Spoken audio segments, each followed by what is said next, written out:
It's Friday, May 27th, and this is now on HNN. Oh my God. HPD arrests 3 people in connection with a shooting and assault near the Blaisdell Center that left 4 injured. It was traumatizing. And we've learned police are investigating another shooting after a victim was found in West Oahu this morning. We just ran out of the room. I was praying. More survivors are coming forward, sharing their harrowing experiences inside the Texas school shooting.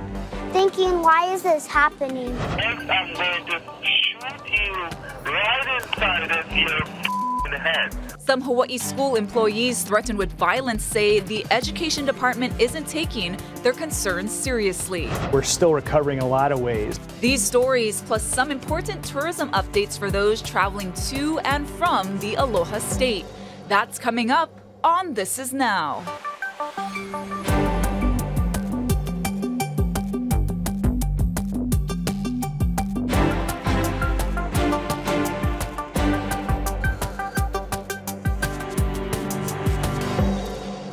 We have a lot of news to get to today on This Is Now. Want to get started with the very latest on that shooting and assault near Thomas Square. Today at noon, we have several new videos to share with you from the scene, and we want to warn you the videos do include sounds of gunfire and may be triggering to some at this sensitive time.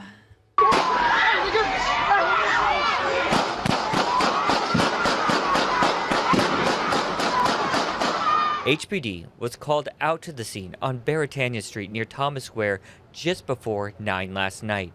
According to a police report, one of the suspects shot multiple rounds at 3 of the victims during a fight. Police said a witness then tried to chase after the suspect, but was then assaulted by 2 other suspects. He sustained minor injuries. Why did they do that? Somebody got shot. He's that way. He's that way. The guy that got shot. He's a little kid. Who would shoot a little kid? The 3 who were shot were taken to nearby hospitals for treatment. One was in critical condition, while the 2 others were in serious condition, according to police. They got shot. They wheeled him off this way. It was a young kid. Really? Who would do that? Officers arrested 21-year-old Kalijah Melvin Maleko on suspicion of second-degree attempted murder. The 2 other suspects were booked on suspicion of third-degree assault. One suspect was identified as 18-year-old Kapananata Ito, but the other has not been identified because he is a juvenile. At a graduation, what the is wrong with people, man? According to the Blaisdell Center's events calendar, the Youth Challenge Academy had a graduation ceremony scheduled for last night.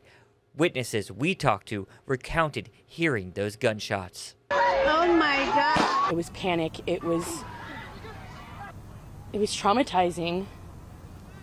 You know, not only for the people that went through this, it's traumatizing to everybody that's going to watch this, that's going to hear about it, and the hopelessness. We can't do anything about it.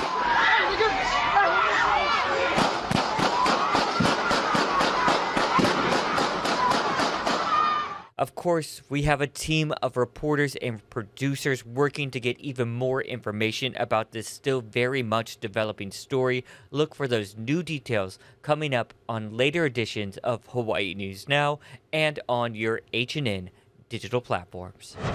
Police are investigating another shooting after a victim was found in West Oahu. HPD was called out to the intersection of Farrington Highway and Hele Lua Street in Nanakuli just before 5:30 this morning. EMS treated a 37-year-old male who had suffered a gunshot wound to his ankle. He is in stable condition. No word yet on any arrests or suspects in this case.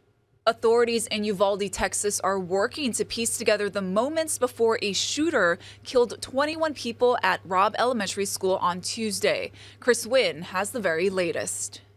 And this afternoon, we learned the gunman started shooting at the classroom windows as he approached the school. This as more questions emerge over why it took so long for law enforcement to engage. Outside of Robb Elementary School, the sounds of children's footsteps and laughter replaced by silence, and these crosses representing the 19 students and 2 teachers shot and killed Tuesday. As the community grapples with grief, survivors of Tuesday's attack are sharing their harrowing stories. The shooter shot through the window and hurting my friend and my teacher. We were running out of the doors because like 2 police cars were covering our doors if the shooter was gonna come in. And then we just ran out of the room. So I was praying, thinking, why is this happening? This is 11-year-old Maya Cerrillo, who shared her brave story off camera. She says the gunman came into her classroom, said goodnight, and then started shooting. When he walked away, she smeared blood on herself and played dead to survive. Many questions remain about why authorities didn't immediately go into the school when the gunman barricaded himself inside for nearly an hour. Of course it was not the right decision. It was a wrong decision, period. There's no excuse for that. But again, I wasn't there, but I'm just telling you, from what we know, we believe there should have been an entry at that as soon as you can. Police also said the gunman used at least 100 rounds of ammunition during the attack. The Texas Rangers are currently in charge of the investigation with support from at least 200 agents from the FBI. Reporting here in Uvalde, Texas, I'm Chris Wynn. Back to you. The annual NRA Convention gets underway in Houston today, less than 300 miles from Uvalde. The city is ramping up security. More than 50,000 NRA members are expected to attend, and thousands of people are expected to protest the event. For the Republican Party, the moment is a reckoning with its long-held alliance with the NRA on gun rights. Several leading Republicans promised to attend, including former President Donald Trump and Texas Senator Ted Cruz. Both plan to speak today. Texas Governor Greg Abbott is no longer attending in person, pre-recording a video message instead. Some school employees worry the Department of Education isn't doing enough to prevent campus attacks. Our Lynn Kawano obtained recordings of employees confronting DOE officials, and we want to warn you some of the language is graphic. Schools do participate in active shooter training drills, but critics say the DOE isn't proactive and doesn't take threats of violence seriously. Teachers and administrators often deal with angry students and parents, but some confrontations are more threatening than others. Recordings we obtained highlight the frustration of a vice principal who was harassed repeatedly by a parent. We didn't take him seriously. You know, you never know. I think he's a loose cannon. It's wrong that we're forced to deal with him. He did say he was going to kill all Hawaiians at our school. I was like, what? The parent who made the threat has been identified, and another DOE employee filed a restraining order against him too. Her union rep questioned DOE's Randall Tanaka during a safety meeting, asking why the security department was not providing increased protection for the people and campuses affected. Your main business is safeguarding a very vulnerable population of kids, and we don't want them to be impacted on a collateral basis on this situation. You need to understand that the role of our security department is not to provide protection.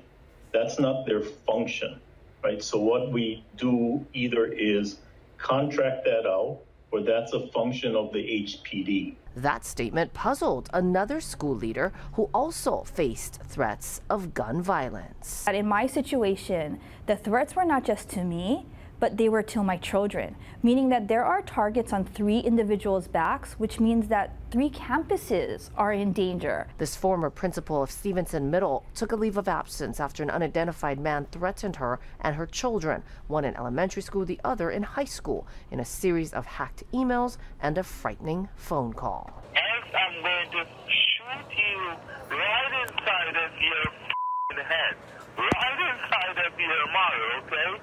HPD and the FBI investigated, but no arrest was made. Balatico said the department left her and her family vulnerable. We reached out to the Department of Education regarding claims they weren't being proactive with violent threats. They did not respond to that. I don't think the department is prepared.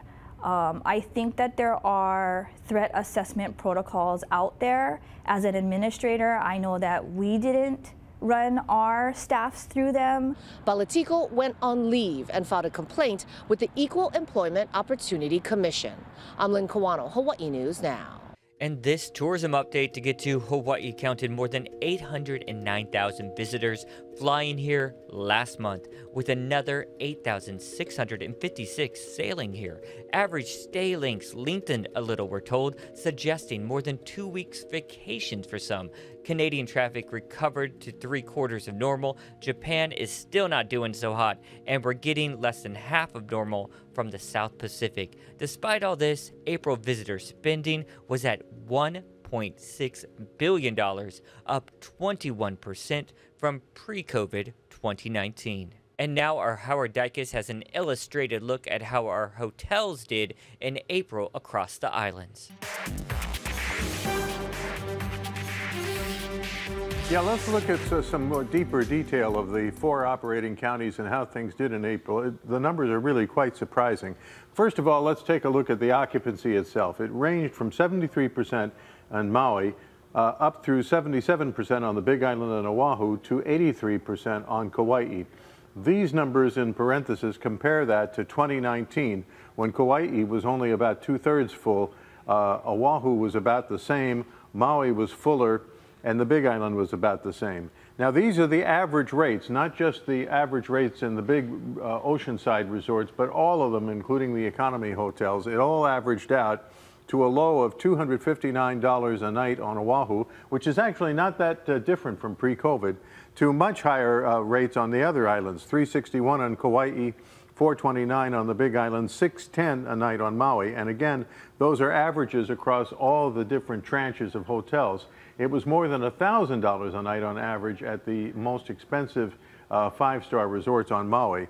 And these average rates are up from 29 by 13% on Oahu, 58% on Maui, 65% on the Big Island, 43% up on Kauai. Big increases, even though we still don't have our international visitors back yet. So what's happening here is intense compared to what we were expecting. And now we have to figure out what's going to happen just ahead. AAA expects 39 million Americans to travel more than 50 miles from home this Memorial Day weekend. While most will drive, 3 million will fly. And as Errol Barnett reports, those travelers will see some packed flights. Flyers are likely noticing few empty seats this weekend, a sight unlikely to change anytime soon. There are approximately 13% fewer flights available over the next few months compared to the same time before the pandemic. And Delta announced Thursday it's reducing its schedule by 2% or 100 flights per day, partly due to increased COVID case rates. Speaking to CBS News last week, Delta highlighted its ongoing hiring efforts for positions throughout the company. We're still recovering in a lot of ways, and both our system and our network. We have a lot of new employees. About 30% of our team are new. 50% of our workforce is new since last October. Staffing limitations forced Southwest CEO to reduce his airline schedule by 7%. Bob Jordan says his current hiring surge is essential. Carefully review the safety information. This will be our largest hiring period in our history. But stress isn't only in the skies, with drivers facing record gas prices. Most Americans are taking road trips this weekend. One of the estimated 35 million is Jeff Kapke of Indiana. It costs about $130 to fill the car's tank up. It's not going to deter us from hitting the road. Now, with poor weather marching through much of the country, drivers and flyers should leave early if possible. In fact, some of the airlines are now offering travel waivers for passengers in the path of some of these thunderstorms if they need to change their flight arrangements. The bottom line here is that we may see close to pre-pandemic travel numbers with fewer airline seats available, so patience will be paramount. Errol Barnett, CBS News at Reagan National Airport. So this morning I was checking out flights just to see what Inter Island would cost for the weekend, for the holiday weekend, because there is no This Is Now on Monday, so we have the day off, or at least I do. Sorry. You do. It was like $350 round trip to Hilo for the weekend, goodness. but it was still $200 to the Garden Isle, so That's still high too. Still high, yeah. All right, let's see how the weather's looking for your holiday weekend. Looking okay out there so far, but I understand the surf's going to be up on the South Shores. Here's Billy V with that update.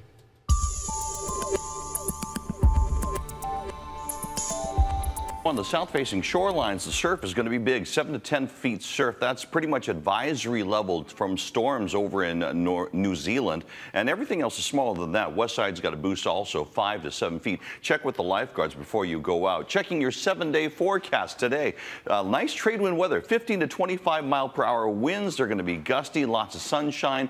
Windward and Malka showers drifting leeward at times. The winds stay with us. Sunday they get light, and Monday they pick right back up again. Thursday they get light, but the Kona winds we forecast yesterday looks like they're not going to happen. So we're going to have really nice conditions. Get the latest on air online on your mobile device and at HawaiiNewsNow.com. Personalizing your plates is about to get a bit more pricey. The city is increasing the cost to create your own license plate from $35 to $60. It will take effect on July 1st. Officials say personalized plates are really growing in popularity, with a recent increase in applications of over 20%. As always, the city reserves the right to reject a request if the plate's message is considered to be indecent. Johnny Depp's libel trial against ex-wife Amber Heard is nearing its end. Astrid Martinez has more from New York. After 6 weeks of testimony, attorneys for Johnny Depp and Amber Heard delivered closing statements today. We ask you to give Mr. Depp his life back by telling the world that Mr. Depp is not the abuser Ms. Heard said he is, and hold Ms. Heard accountable for her lies. During the defamation trial, Heard testified about more than a dozen episodes of physical and sexual assault that she said Depp inflicted on her. Depp said he never hit his former wife. I've never struck a woman in my life. The case centers around a 2018 Washington Post op-ed in which Heard referred to herself as a public figure representing domestic abuse. Depp was not named in the article, but says it destroyed his reputation and his career. He's seeking $50 million in damages. Think about the message that Mr. Depp and his attorneys are sending to Amber, and by extension to every victim of domestic abuse everywhere. If you didn't take pictures, it didn't happen. If you did take pictures, they're fake. Heard countersued for $100 million after Depp's former attorney called her abuse allegations a hoax. The 7-member jury is tasked with reaching 2 verdicts, one for Depp's original lawsuit and the other for Heard's countersuit. The amount of testimony and other evidence means the deliberations will likely continue into next week. Astrid Martinez, CBS News, New York. All right, you probably noticed this online if you're shopping around. A lot of Memorial Day sales, right? And experts say if you're really looking to shop around and get the best deals for this Memorial Day weekend sales, think about summer essentials. So things like home and garden items, as well as home goods and outdoor furnishings. Those are the things that will be on sale on things like Wayfair and Overstock.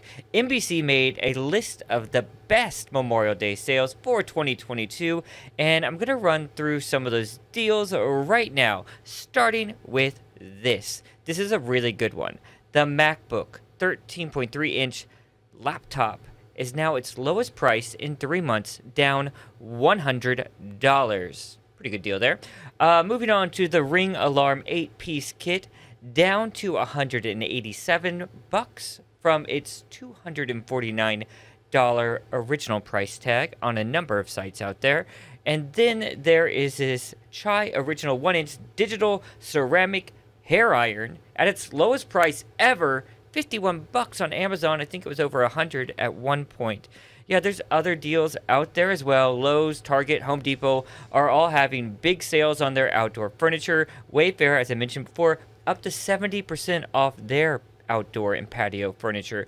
Also keep in mind, if you're really looking for those big ticket items like other computers, mobile phones, TVs, experts say wait to back-to-school shopping time. It's a little bit better there. And, of course, you'll even find maybe even better deals at Black Friday if you can wait that long. Does Wayfair ship here? Yeah, I always heard it's an upcharge of that. Right. So, but I guess you could always, there's ways around it, right? You could use a shipping company, or if it's small enough, if you're flying somewhere, like you fly back with you. Yeah. But, yes, it always gets you on the shipping for a lot of things. Amazon Prime, pretty good, though. Yeah. Well, did you check out this video? Let's see if you notice anything weird. Okay. Okay. Okay, yes, I do. Yeah, so that hand has 6 fingers, but the one after the pinky is actually robotic. So Japanese and French researchers developed the artificial finger to study how the brain would respond to extra body parts. So sensors on the wearer's forearms translate electrical activity in their muscles into instructions for the 6th finger. Researchers say the 18 participants move the 6th finger easily, suggesting that our brains do have the ability to embody substitute artificial limbs. Researchers say larger studies are needed to explore the brain's ability to work with other attached limbs and its flexibility to use them at will. They're pretty cool. Yeah, I gotta tell you, sometimes in the digital center, you see me, 3 computers here. You need a third arm could help. Third arm, yeah. And from robots to fossils, meet the Dragon of Death. Check it out. Oh, that's a name. Yeah. So the giant flying reptile with a 30-foot wingspan lived 86 million years ago alongside dinosaurs. Scientists in Argentina discovered the bones, and there's no evidence the reptile was fire-breathing. So unfortunately, the discovery doesn't prove that dragons are real. Oh, darn it. Cute guy, though. All right, let's get to some good news now. We got Jeannie Mose with a rat rescue. I'll let her explain it.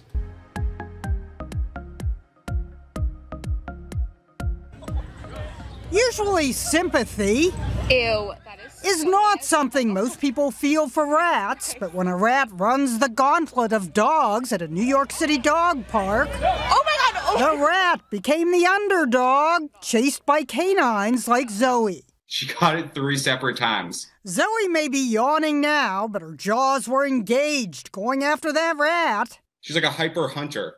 Like, she'll go after pigeons, rats, skateboarders. The video went viral with someone posting as the rat in a mock Yelp review. Worst park ever, 1 star. Joked someone else, what are all these dogs doing in the rat park? Jonah Ram had just taken 4-year-old Zoe to the vet who had warned about diseases from rats. And then this happened. Jonah leaped into action. It cracked me up the way that you were sort of putting your body between her and the rat. Well, I was scared. I mean, to be honest, I was scared that she was going to really chomp down on that rat. He was protecting his dog from disease, but became known as the hunky hero in the gray hoodie protecting the rat.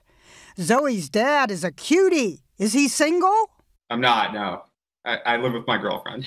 We'll never forget the time another Good Samaritan saw a rat about to get squished in Manhattan traffic and scooped it up. The rat that got jumped in the dog park disappeared down a hole. It apparently survived this rat race because a guy in a gray hoodie gave a rat's ass. Oh my God! Oh my God! Jeannie Mose, CNN, New York. Hey, I'm not a rat. That is We're a not. big rat. Yeah. No, thank you. No, thank you. One more story. Yeah, so the 50th State Fair starts today at Aloha Stadium. Rebel Soldiers will perform Sunday and Monday night, and other acts include a circus and, of course, a dog show. The fair will run for 6 weeks, and on this Memorial Day, all military members and their families and veterans get free admission. And we got a breaking news update just into our newsroom I wanted to alert you to. There's going to be a news conference, let me look at my notes here, 2 p.m. from HPD in regards to that shooting we were telling you about at the top of the show. We're going to stream that for you on your H&N digital platforms. Again, that is at 2 p.m., a media briefing with the police department. We expect to get some new details there regarding that shooting at the graduation party near the Blaisdell. We also have all those videos posted at your H&N digital platforms. You guys have a safe holiday weekend. We'll be back on This Is Now on Tuesday. Happy Aloha Friday.